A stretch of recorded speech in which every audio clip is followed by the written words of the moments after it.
commence déjà par notre cher Hansi Flick, les amis. Selon le Mediasport, Hansi Flick veut une pré-saison plus personnalisée au Barça. Les joueurs suivront des plans physiques individuels car ils reviendront du mondial à des dates différentes. Donc voilà, là il a déjà prévu des entraînements physiques individuels pour chaque joueur. Le Real Madrid devrait aussi prendre exemple.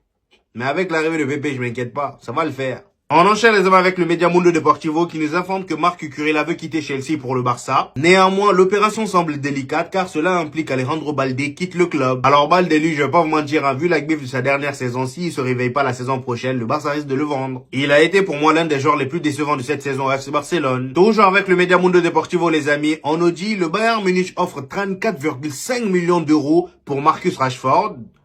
L'anglais n'a toujours pas de réponse du FC Barcelone. Donc là, en fait, si le Barça ne claque pas les 30 millions d'euros que demande Manchester United, le Bayern Munich, eux, ils vont se positionner. Ils se sont d'ailleurs déjà positionnés 34,5 millions d'euros. C'est plus que les 30 millions d'euros demandés par Manchester United pour le Barça. Parce que 15 millions, franchement, pour Marcus Rashford, soyez sérieux un peu. Ou bien. Et d'ailleurs, en parlant de Marcus Rashford, les amis, comme vous le savez, il a été sélectionné avec l'Angleterre, avec Gordon. Et depuis qu'ils sont arrivés en sélection, on les voit beaucoup traîner ensemble. En même temps, j'ai envie de dire, ils jouent pour le FC Barcelone. Là, on a une déclaration de Gordon qui a expliqué ce que Marcus Rashford lui disait sur cette photo. Il dit, Marcus Rashford me disait à quel point les joueurs du FC Barcelone sont bons. Il me parlait de leur état d'esprit, ceux dont j'avais déjà entendu parler. Donc, j'ai vraiment hâte de les rejoindre. Tu m'étonnes?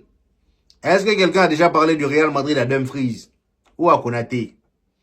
Il faut que quelqu'un le fasse, hein. Parce que je pense qu'ils savent pas où ils mettent les pieds. Ils le savent pas encore. Chez nous, là-bas, il n'y a pas bon état d'esprit, hein. Il y en a pas. C'est la bagarre. Hein, Netflix. Il y a que ça.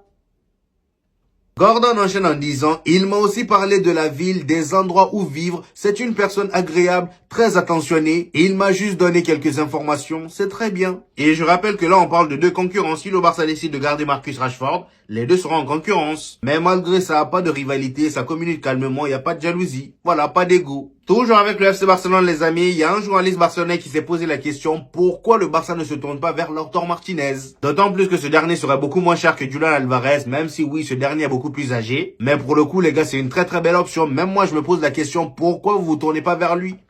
Franchement, pourquoi vous vous tournez pas vers lui?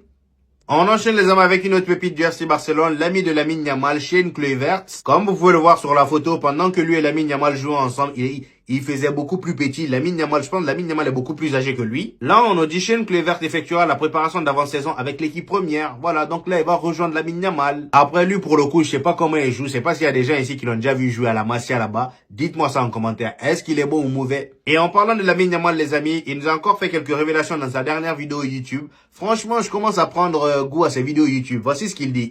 Il a parlé du bandage qu'il avait à la main pendant un bon moment là. Il dit, j'avais un bandage à la main car une fois, je me suis fait mal en jouant à la Play. Comment ça, Lamine? Comment ça? Comment toi, tu te blesses à la main en jouant à la Play? C'est quel genre de manette toi tu utilises? Franchement, dis-nous. Comment tu t'es blessé jusqu'à aller porter des bandages? Il dit, je me suis fait mal en jouant à la Play, puis ensuite, j'ai vu que ça m'allait bien. On me faisait la blague comme quoi j'étais Karim Benzema. Du coup, ça me va bien et je l'ai gardé. Il veut ressembler à Karim Benzema. Le Real Madrid inspire certaines personnes dans le flou. Franchement, qu'est-ce que vous feriez sans nous? Hein? Qu'est-ce que vous feriez sans nous? Même dans le flou, vous nous copiez. Dans les célébrations, calme, ça vient d'où? Ça vient de chez nous. Cristiano Ronaldo.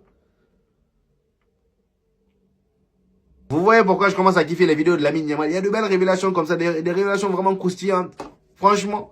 Cependant, les amis, le petit Lamine Yamal est en train d'inquiéter le FC Barcelone. Enfin, c'est l'Espagne qui inquiète le FC Barcelone parce que regardez ce que le Mediasport nous dit. Le Barça s'inquiète pour Lamine Yamal au mondial. Les Catalans craignent que Luis de la Fuente, c'est-à-dire l'entraîneur de l'Espagne, titularise leur pépite dès le premier match de poule de l'Espagne. Le FC Barcelone veut un retour progressif et contrôlé de Lamine Yamal après sa période d'absence. Le club redoute une utilisation intensive qui pourrait compromettre son physique. Ils ont raison. Parce que là, Lamine Yamal, le gars, déjà, il était blessé il n'y a même pas 2 semaines, là, voilà. Le gars, il était blessé. Mais là, j'ai comme l'impression que ça y est, hein, il va commencer la compétition. De la Fuente lui-même, il dit, Lamine Yamal devrait être disponible pour le premier match de poule face au Cap-Vert. Dès le premier match. Attention. Nuisez pas le petit, là, parce que de la Fuente, toi, je te connais. Depuis que t'as goûté au petit, ça y est, tu peux plus t'en passer. Hein? Tu peux plus t'en passer. Même face au Cap-Vert, il faut qu'il l'utilise. Cap-Vert. Tu m'étonnes que le Barça s'inquiète. Imaginez si lui se blesse encore à la Coupe du Monde. Ce qui est sûr, c'est qu'à la Coupe du Monde, là, il y aura beaucoup de blessés. Ça, c'est sûr. Il y aura beaucoup de blessés. Je ne le souhaite pas, mais vu comment la saison s'est terminée, là, c'est sûr et certain. Hein, oui. Toujours avec Lamine Yamal, les amis, il a aussi fait une déclaration par rapport au Ballon d'Or qu'il a perdu face à Ousmane Dembélé. Il explique dans la vidéo être content pour Ousmane Dembélé, étant donné que les deux s'entendent très bien. Il termine en disant, toute cette expérience m'a aidé à gagner en maturité. J'en suis ressorti, grandi et beaucoup de choses ont changé dans ma vie. Aujourd'hui, je me suis relevé et nous verrons bien si cette année sera la bonne pour moi. Il rêve encore au Ballon d'Or cette année. On va maintenant parler de notre cher Dani Olmo, les amis. Il est dit, il est impossible que Dani Olmo quitte le FC Barcelone cet été. Le joueur souhaite continuer à jouer sous la direction d'Hansi Flick et à rejeter toutes les offres reçues. Un intérêt s'est manifesté de la part de Manchester City, du Paris Saint-Germain et d'Arsenal. Donc tous ces clubs-là sont venus le chercher. Il a dit non, je veux rester sous Hansi Flick. En même temps, je suis pas étonné. Le gars, il est bien au Barça, il match parfaitement au projet. Franchement, il n'y a rien à dire. Lui, là, il y a juste ses blessures et ses irrégularités là qui posent problème. Sinon, à part ça, c'est un top player. Franchement, qu'on se dise la vérité. Voilà. Voilà, les amis, c'était tout pour aujourd'hui. J'espère que vous avez kiffé la vidéo. Dites-moi en commentaire ce que vous en avez pensé. J'hésiterai pas à vous répondre comme d'habitude. N'oubliez pas le petit pouce bleu qui fait toujours plaisir, les gars. Ça aide au référencement. Pour tous ceux qui viennent de découvrir cette chaîne, ici on fait des vidéos débriefs des matchs du FC Barcelone et du Real Madrid. Et quand il n'y a pas de match, on fait des vidéos actualité. Donc abonnez-vous pour ne rien rater. Et on se dit au prochain épisode, les gars. Peace!